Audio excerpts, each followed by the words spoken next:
Hello everyone, my name is the Kingofclubs and welcome to the first ever episode of Royal Recap. In this series we're going to be covering the most recent of WWE's Pay Per Views, and to start things off we're going to be covering Survivor Series 2015 today. Now, for those of you who are unaware of what this series is all about, it's going to be a review series where I recap everything that happens in the pay-per-view. So if you haven't seen the pay-per-view and don't want any spoilers, this is where you would want to stop the video now. For the rest of you, this video is going to cover the match results, some of the highlights from each match, and my personal opinion about each match as I review it. I'll also kind of give a makeshift type of grading system as well to kind of let you guys know how good or bad I felt the match was. Alright, so let's go ahead and get into Survivor Series 2015 with this episode of Royal Recap. And the match that we're going to start with is actually the match from our kickoff show, or pre-show as I refer to it as. That's going to be the match featuring The Miz teaming with Bo Dallas, Stardust, and The Ascension.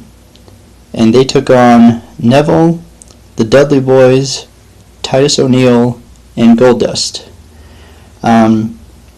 This was Goldust's first match back after the passing of his father, Dusty Rhodes, and he'd been gone for a good number of months, so it was kind of a nice little return for him. He brought the nostalgia factor along with the Dudley Boys, whereas guys like Neville and the Ascension kind of brought out the kind of the new age of what we're looking at going forward with pro wrestling. It was a nice match. If I were to grade, I'd say it was probably a B minus match.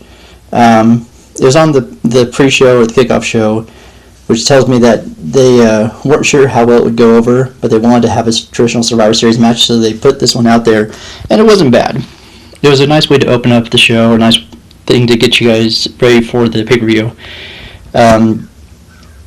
The match ended with the Dudley Boys, Titus O'Neil, and Goldust surviving for their team. Neville was the only one who got eliminated from that team, and then everyone was eliminated from the team of Miz, Bo Dallas, Stardust, and Ascension. There was a few highlight eliminations. Was Neville got eliminated by the Miz using his skull-crushing finale, and the first elimination, kind of the highlight one for me, was Victor from Ascension got eliminated by Goldust within a matter of seconds of the match starting. He got eliminated by a power slam, which isn't really a shock to me. Usually in Survivor Series matches, especially ones that are put early on in the night, there's typically at least one or two eliminations that happen within a matter of seconds. So it really wasn't a surprise for me to see that happen. Alright, so moving on now to the next part, to the actual pay-per-view itself. The first match of the actual pay-per-view was Roman Reigns versus Alberto Del Rio. This was continuing the tournament to decide the new WWE World Heavyweight Champion. This match actually took me by surprise. It was a lot better than I expected it to be. To be honest, I'm not the biggest fan of Alberto or of Roman Reigns. I don't know. Alberto just could never really get to where I could like the guy. I don't know what it is. Something about him just kind of annoys me. I was happy to see him come back, and I was happy to see him win the U.S. title. But as far as being like a fan of his, I don't see that ever happening for me. Roman Reigns, I want to like the guy. I want to like someone from the new generation to kind of take over and become the face of the company. I just, for some reason, I'm having a hard time liking Roman Reigns. And I think part of it is he is a guy that I think would do well as a powerhouse, as a big, strong guy, because he puts off that vibe. He has that look. But he does all these speed moves and these agility moves, which are, they're cool and, they're flashy. But for him, they're really unnecessary. Like, he's a guy who could sell a match by ending it with a powerbomb. In fact, when he was with the Shield, that's what he did most of the time. But instead, he's doing spears, which are okay. He's doing the Superman punch, which it's flashy, but overall it's just kind of ridiculous in my opinion. it's really unnecessary. He does that running drop kick that they calls the drive-by, which, again, it's flashy, but it's really unnecessary for a guy his size. He should do more power moves, in my opinion, and less of the agility moves. I think that would make him stand out a lot more. But that's just my personal opinion. Overall, the match was pretty good. Like I said, if I were to grade it, I would have given it probably a B plus, close to an A. There was a point where Roman was trying to do some type of slam to Alberto, and I don't know if he just lost his grip or what, but he almost dropped Alberto on his head or in a really bad position, because the way that the slam ended was really sloppy looking, and like I said, I don't know if that was an accident or if he just was kind of winging it or what, but he would look good if he could do really good effective slams like that. I just wish he would do more of that and less of the flashy running around nonsense that he does. That's just my personal opinion. He's a good guy and all, but if he's going to continue being a face, I think he should be more of a powerhouse face and less of the flashy nonsense that he's doing. But the match wasn't bad. The match was actually really good. So with Roman Reigns winning, he advanced to the main event of the pay-per-view to compete for the title. Alright, so the next match on the card, the second match for the main pay-per-view, third match on the total card if you count the kickoff show, was Dean Ambrose versus Kevin Owens. This is the second semifinal match in the tournament. And honestly, this is my pick for match of the night. I love this match. I give it an A, almost an A+, because it was just really, really entertaining for me. I'm a huge fan of Dean Ambrose. To me, he's like what you would get if you mixed Macho Man Randy Savage's personality with this type of personality that Stone Cold Steve Austin had. That's kind of what it reminds me. It's got that badass feel that Stone Cold brought, but it's got the insane ridiculousness that the Macho Man had. That's what Dean Ambrose reminds me of, and it works really well. In fact, I think it was on Table for Three on the WWE Network. Dean Ambrose said that he used to do specialty matches where he'd try to see how many people could guess the number of Macho Man moves he would try to perform during one of his matches, and just stuff like that, just to get people to laugh backstage. And it's really entertaining. He's so out there, he's so over the top, and it's so entertaining to watch him. Kevin Owens, I'm a huge fan of him as well. I like him because he's really good at what he does. And when I say that, I mean he's meant to be a bad guy, but he's so good at being a bad guy that people love him, myself included. He is so good at trash-talking everybody. One of the best parts of the match was he had tried to pin Dean Ambrose. Dean Ambrose kicked out, and Kevin Owens started yelling at him, saying "Stay down." And at one point, he was picking him up, I think, to set him up for the pop-up powerbomb that he uses to end matches. He looks over at Michael Cole, who he loves to yell at Michael Cole for some reason. I don't know why, just because he's an easy target or what. But he looks over at him, he goes, "Cole, tell him to stay down." Just starts yelling at him, and stuff like that always amuses me. So yeah, Kevin Owens is a guy that I really enjoy watching. Even if he's a bad guy, he's so good at being a bad guy that he's entertaining. Ambrose won the match. They advanced to the finals to face Roman Reigns at the main event of the night. But yeah, this match is arguably the best one of the night. Really, really, really good. I thoroughly enjoyed it. Now moving on to the next match. The next match on the card was another traditional 5-on-5. I thought they were going to go with maybe a tag title match, but I guess they chose to do a traditional Survivor Series match instead. They had Ryback teaming with the Lucha Dragons and the Usos to take on the New Day and the team of Sheamus and Wade Barrett. Or King Barrett, I guess is what he's going by right now because he won the King of the Ring this year. Okay, I'm going to be honest with you guys. This match is honestly probably one of the worst of the night, if not the worst match of the night. I'll be completely honest with you. I have kind of a biased outlook on this match because I'm not a fan of Ryback. The Usos have been gone for almost a whole year, so their wow factor has gone way down for me. I like their intro that they do.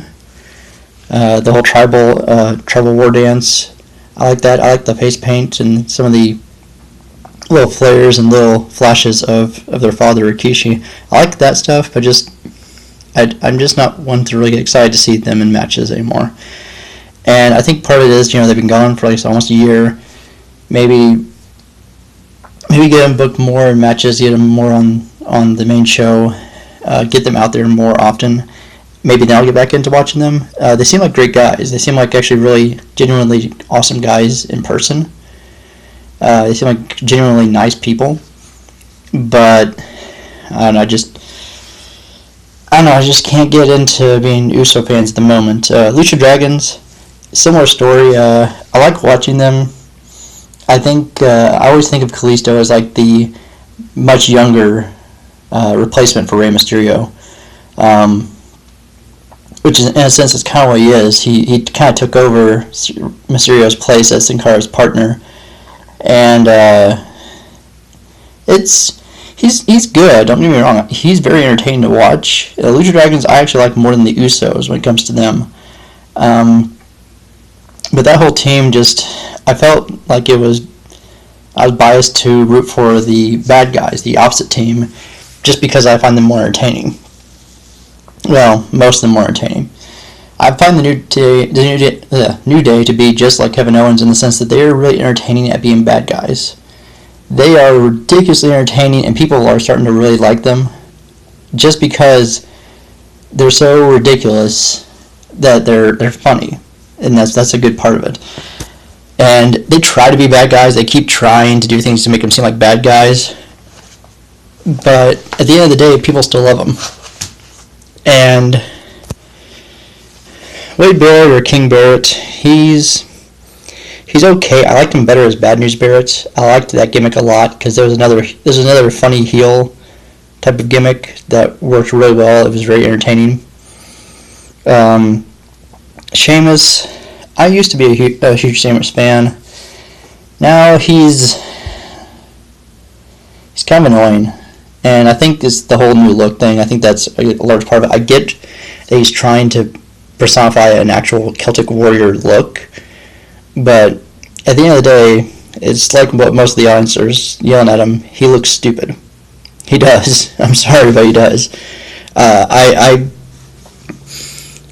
I don't mind him being Mr. Money in the Bank. I don't mind him making appearances here or there, but he's just overall not as entertaining as you would think.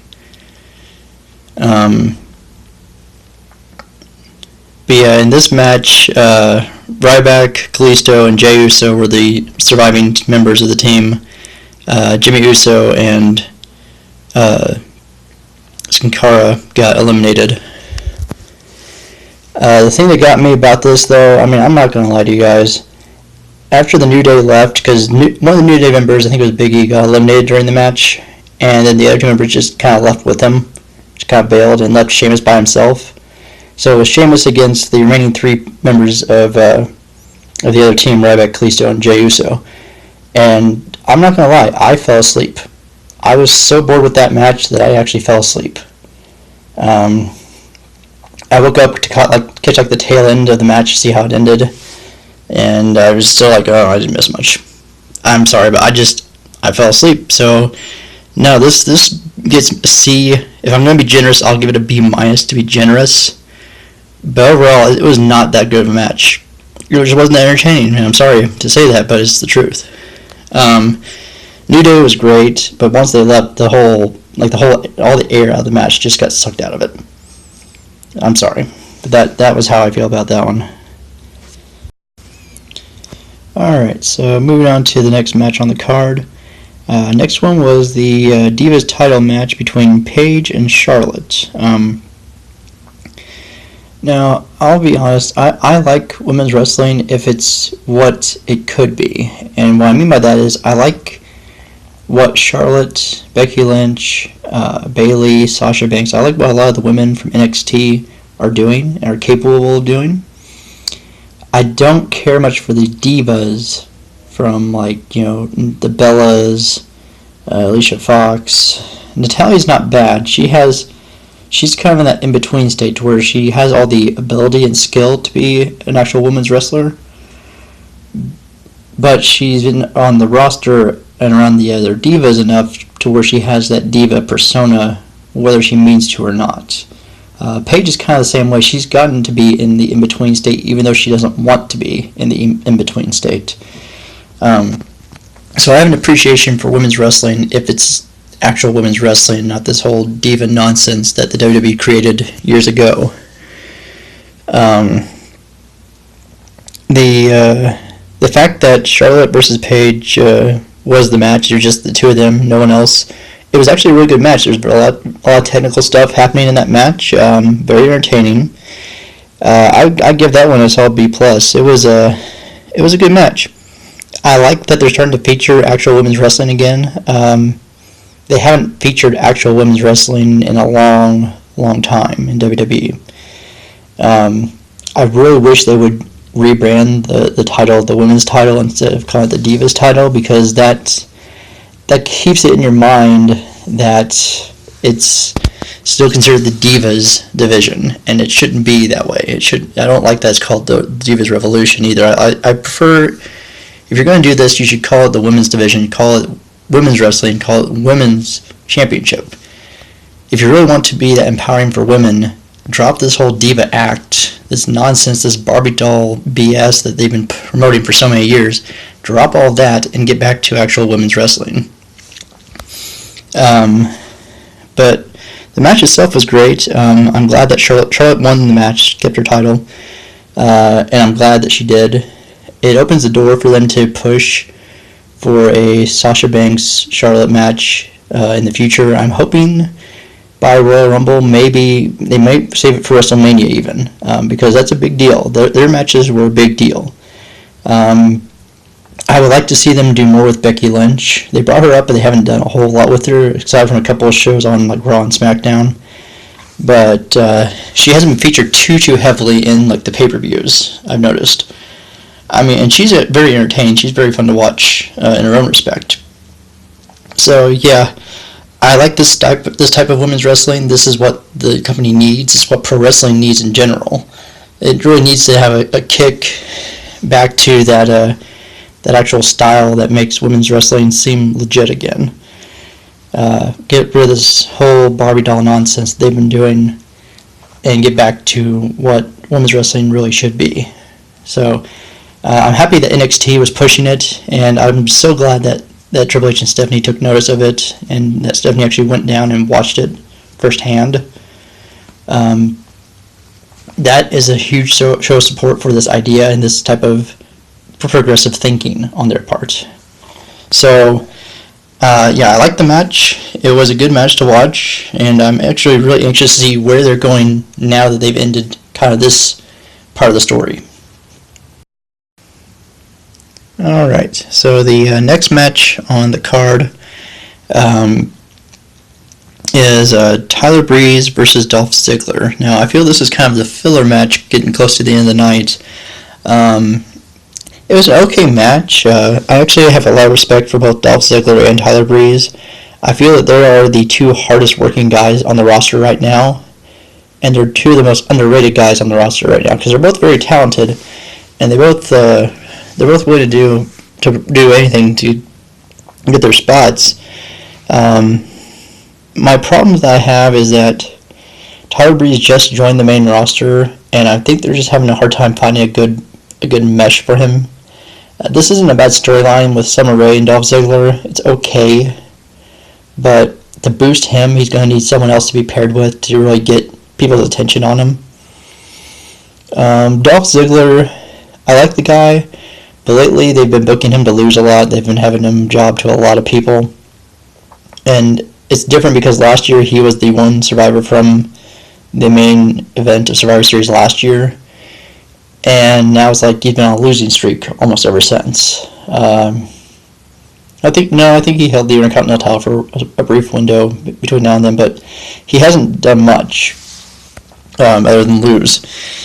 In fact, at Survivor Series this year, he lost to Tyler Breeze. The other problem I have with Dolph Ziggler is that there are times when I feel like he's trying to be too much like Shawn Michaels and not enough like himself. I say it in the sense that he's started doing the tune of the band, the stomping of the foot before doing the super kick now, and it's like, okay, you're using the famouser, which is Billy Gunn. You're doing the super kick with the setup like Shawn Michaels. Do you have any moves that are your own anymore? Because you rarely use the zigzag. Sometimes you'll use a sleeper hold, which, depending on who you ask, that's kind of a Roddy Piper move anyway. But it seems like he's trying too hard to be other people and not enough focused on being himself. And he's an entertaining guy by himself. He just needs to have more confidence and more faith in himself. And the company needs to have more confidence and faith in him too, because it seems like they don't have enough faith in his ability with the way they've been booking him. So it kind of feels like he's getting the raw deal in that respect. But the match was okay. It was kind of predictable. It's one of the things you kind of saw how it was going to turn out. Tyler Breeze, he deserves a push. He deserves to be on the main roster. I was actually happy they pulled him up from NXT because he's, like I said, one of the hardest working guys there, but he really needs to be put with someone that has more star power if they really want to get a good boost out of him. Otherwise, he's just going to hit a glass ceiling, and I think the highest he may do will be Intercontinental Champion if they don't give him a better push. But that's my opinion. I don't know. I mean, the Royal Rumble's coming up in a couple months, so that could completely change everything. I mean, they tend to push people starting at the Royal Rumble if they want anything to do with them before WrestleMania. But yeah, that was my opinion. It wasn't a bad match. It was okay. It was fair. I'd give it probably a B-. Sounds like about the right grade for that one. Almost a B. But yeah, that one was okay. All right, moving on now to the next to last match of the night. This was the Brothers of Destruction versus two members of the Wyatt family. Honestly, this was probably the second best match of the whole night, getting second place from Dean Ambrose versus Kevin Owens being the first, being the best. This match was very entertaining. It had the nostalgia factor on high points for this one. What happened? What I was expecting to see. I was expecting to see if Bray wasn't going to be in the match, he was going to send Harper and Rowan to be in the match. If he was going to be in the match, I was expecting him to send Harper and Rowan to try to attack Kane and The Undertaker before the match, only for them to get beat up and then for the match to actually start. Neither of which happened, by the way. What ended up happening was Eric Rowan tried to attack Kane and The Undertaker by himself, which was a plan that was doomed from the start. I think they caught him with a double choke slam or something like that, and got rid of him pretty quickly. So the match itself was actually Luke Harper and Bray Wyatt, with Braun Strowman standing outside the ring. There's a lot of nostalgia points, namely The Undertaker being able to do the move that they refer to as old school. It's where he jumps off the top rope, giving his opponent kind of a makeshift clothesline. It's a cool move, and it's a move that he's done for years.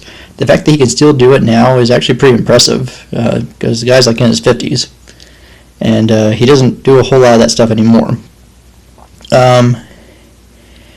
In the match, Braun Strowman tried to get involved at one point, and as a result, he got double chokeslammed through the Spanish announce table, that's kind of the point, or at least the running gag of why they have a Spanish announce table, is just so they can destroy it. I was actually kind of worried because when they were taking it apart, normally when they take off the top of an announce table, they take out both monitors, or all three monitors if it's through the regular announce table. mainly because they want to protect the wrestlers that are going through it, because going through the table is already going to be tough on them, but having electrical equipment and metal cases for the monitors is just brutal on a person's body. That's something they don't want to risk injury on. So typically they take out those monitors. For some reason, I don't know if he just forgot or if they were already planning on doing it on an off angle, but The Undertaker didn't take out one of the monitors, so when they double chokeslammed Braun Strowman through the table, they had to do it kind of off-center as so that he wouldn't land on the monitor. But it all worked out. I mean, he went through it just fine. The match ended well. The Brothers of Destruction won.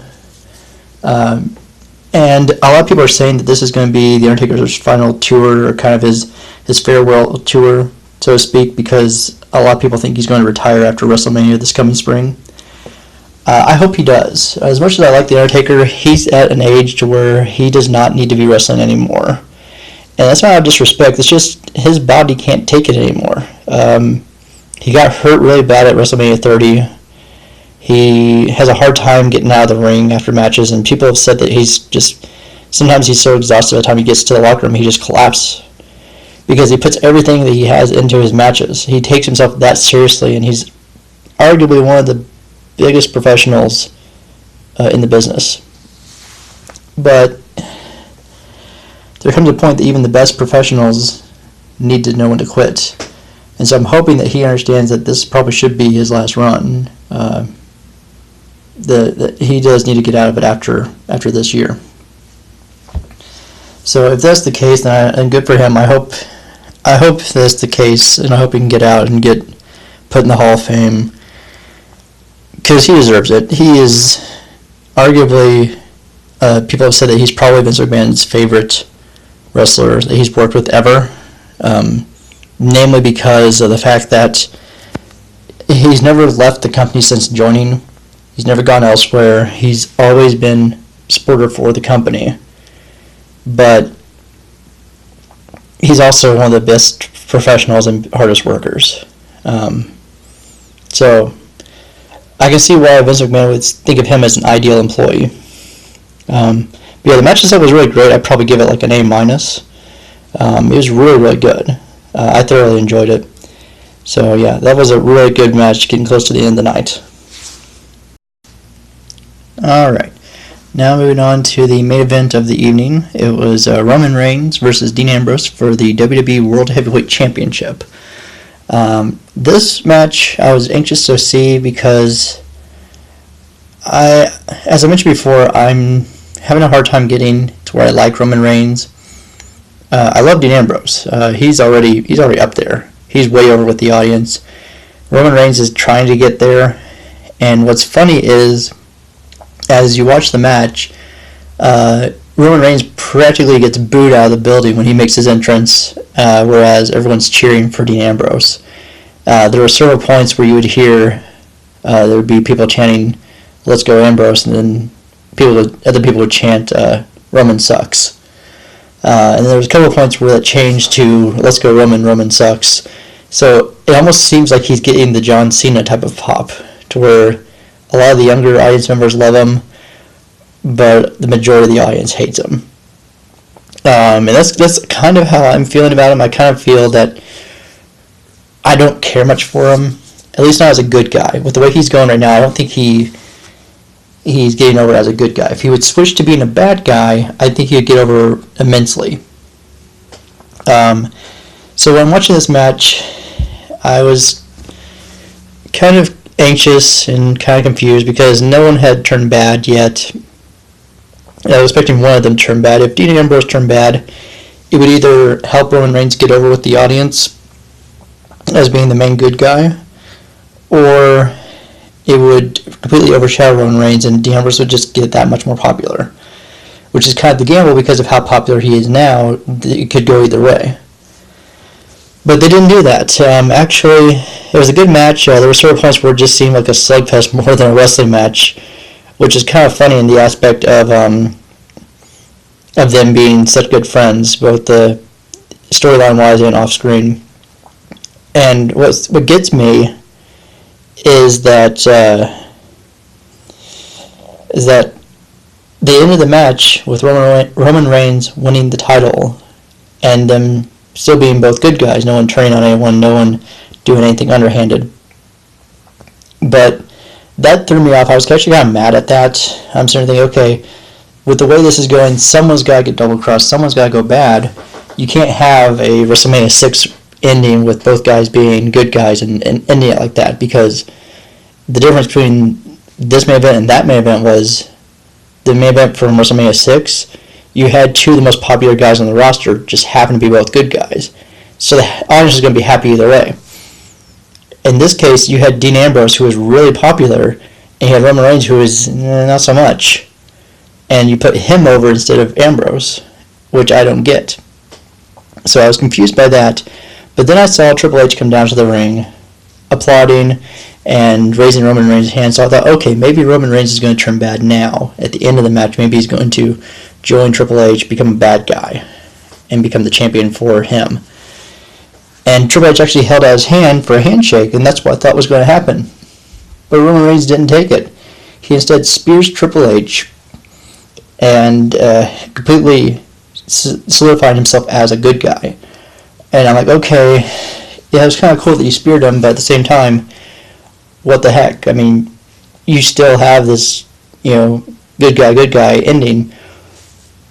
Something's got to happen. There's got to be more to this. You can't end this type of pay-per-view on that. It's not a big enough ending for me. I mean, I was mad about it. I'm not gonna lie. Well, for those of you who may remember earlier in the video, I mentioned that Sheamus was the Money in the Bank contract holder. What that means, for those who don't know, it means he gets a world title match whenever he wants. At any moment that he wants, he can have it. He chose that moment to be right after Roman Reigns speared Triple H. He came down to the ring, he cashed in his contract, bro kicked Roman Reigns twice, and then won the world title. So now Sheamus is now the world champion, which, as much as I don't care for Sheamus, it presented an ending that I liked better than the one we were about to get. And now we've got a unique position now. One of two things can happen from this. One, this will actually give Roman enough fire, enough push to get over and get popular with the fans and become the ultimate good guy, to take over as the new main good guy for the company. Or it'll completely crumble him and he'll be stuck underneath a glass ceiling and never be good enough to be a world champion. He'll only be good enough to be like a tag champion, maybe an Intercontinental champion. So it'll go one of two ways. Either it'll give Roman Reigns the boost he needs to get over, or it'll completely crush him and he'll never get to the top tier of the company. I'm hoping that it'll give enough push to get over, because they've been pushing to get him popular so much.